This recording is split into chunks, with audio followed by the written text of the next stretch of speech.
اور اس لاشے میں مولا حسین کو کتنا وزن محسوس ہوا کہ جب خیمہ قریب آیا تو سیدھے خیمے میں نہیں آئے، 7 مرتبہ آگے بڑھے، 7 مرتبہ پیچھے ہٹے، انا للہ و انا الیہ راجعون، رضن بے قضائہ و تسلیما لامرہ، آگے بڑھے، آواز دی، ماں نے بچے کو دیکھا، پشت خیمہ پہ لائے، لاشے کو دفن کیا۔ ہاں عزیزو، تنہا میرا مظلوم امام کربلا میں کھڑا ہے، نہ عباس، نہ علی اکبر، نہ اون محمد۔ ایک مرتبہ خیمے میں آئے، بیویوں کو سلام کیا، اور جب بیویوں سے رخصت ہونے لگے تو سید سجاد کے خیمے میں آئے، سید سجاد کے حوالے اسرار امامت کیا، اور ایک مرتبہ خیمے سے جب نکلنے لگے تو جناب فضہ در خیمہ پہ کھڑی تھیں۔ اے اماں فضہ، کیوں رو رہی ہو؟ ابھی تو حسین زندہ ہے۔ کہا آقا کاش کہ میرا کوئی بیٹا کربلا میں ہوتا، آپ کی مظلومیت پہ قربان کر دیتی۔ مولا حسین نے کہا اماں فضہ، کس نے کہا آپ کا کوئی بیٹا نہیں ہے؟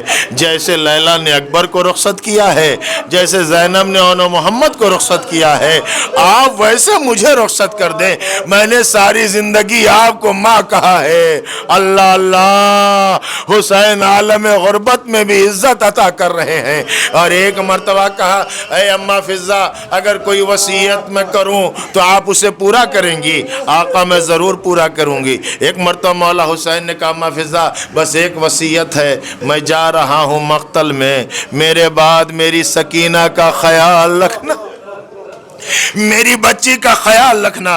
آقا حسین خیمے سے نکلے، ایک مرتبہ داہنے اور بائیں طرف دیکھا، کوئی نظر نہیں آیا۔ بہن اس منظر کو دیکھ رہی تھی، سمجھ گئی کہ میرا بھیا کیا دیکھ رہا ہے، اور اسی کو کہا ہے نا، نہ آسرا تھا کوئی شاہ کربلائی کو، فقط بہن نے کیا تھا سوار بھائی کو۔ آج عباس و علی اکبر نہیں ہے تو جناب زینب باہر نکلی، اے بھیا آج بہن سوار کرائے گی۔ سوار کرایا، خیمے میں آئیں، ذوالجناح سے گفتگو کی، ذوالجناح نے قدم نہ بڑھایا، پیروں کی طرف اشارہ کیا، کیا دیکھا؟ سینے پہ سونے والی بچی ذوالجناح کے سموں سے لپٹی ہوئی ہے۔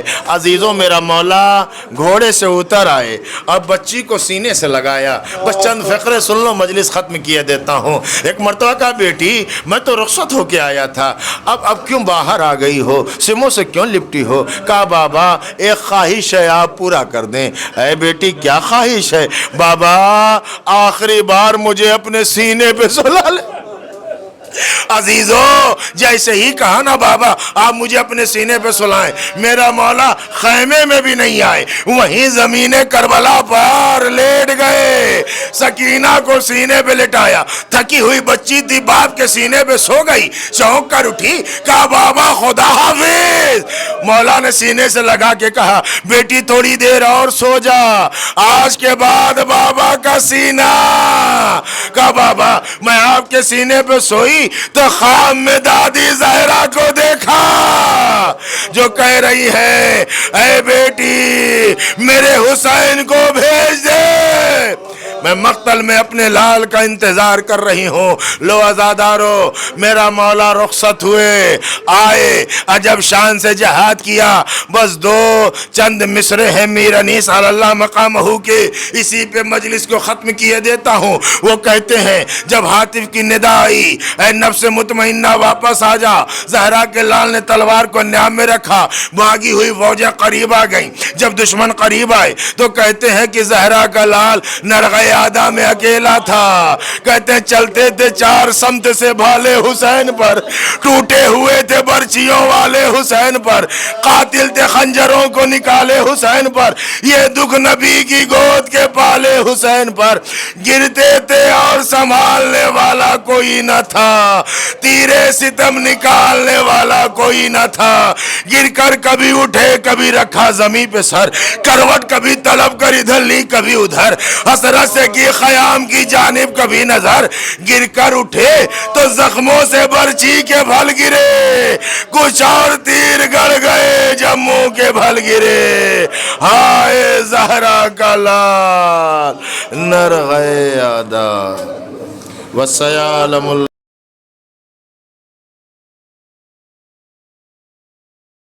الا لعنت اللہ علی القوم الظالمین الہی بحق فاطمۃ الزہرا بیہا بالہ بنیہا بارلہا تجھے واسطہ ہے محمد و آل محمد کا، ہماری اس عبادت کو قبول فرما۔ معبود اس مجلس کا ذکر کا ثواب مرحومین جن کے سال ثواب کی مجلس منعقد پروردگار ان کے نام اعمال میں درج فرما، مرحومین کی مغفرت فرما، ان کے درجات کو بلند فرما، جمیع مومنین و مومنات کی مغفرت فرما، ہم سب کے گناہوں کو معاف فرما۔ بہرحال تجھے واسطہ محمد و آل محمد کا، جو مریض ہیں بیمار ہیں اہل بیت کے صدقے میں شفاء کامل عاجلہ عطا فرما، جو پریشان ان کی پریشانی کو دور فرما، معبود جو مشکل میں ان کی مشکل کشائی فرما، ہم سب کو مقامات مقدسہ کی زیارت نصیب فرما، ہم سب کو پروردگار جو واسطہ مولا کے عزادار دنیا میں جہاں کہیں بھی آباد ان کی جان مال عزت آبرو کی حفاظت فرما، ہمارے علماء کرام مراجع کرام کو صحت و سلامتی طول عمر عطا فرما، دشمنان دین و شیعت کو نیست نابود فرما، یوسف زہرا امام زمان کے ظہور میں تعجیل فرما، ہم سب کو مولا کے امان و انصار میں شمار فرما۔ ربنا تقبل منا انک انت السمیع العلیم۔ آپ حضرات سے گزارش ایک بار سورہ الحمد 3 مرتبہ سورہ توحید کی تلاوت فرما کر ان مرحومین جن کے میں نام لے رہا ہوں آپ سب ان کے ارواح کو اصال ثواب فرما دیں۔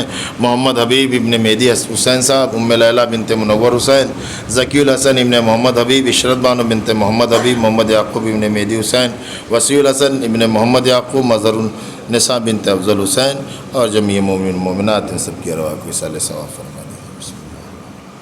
اللہم صلی علی محمد وعلی محمد، اللہم صلی علی محمد وعلی محمد۔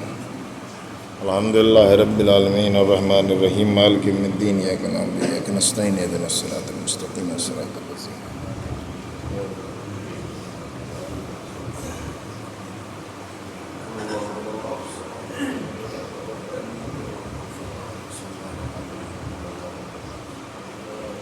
انعمت علیہم غیر المغضوب علیہم ولا الضالین۔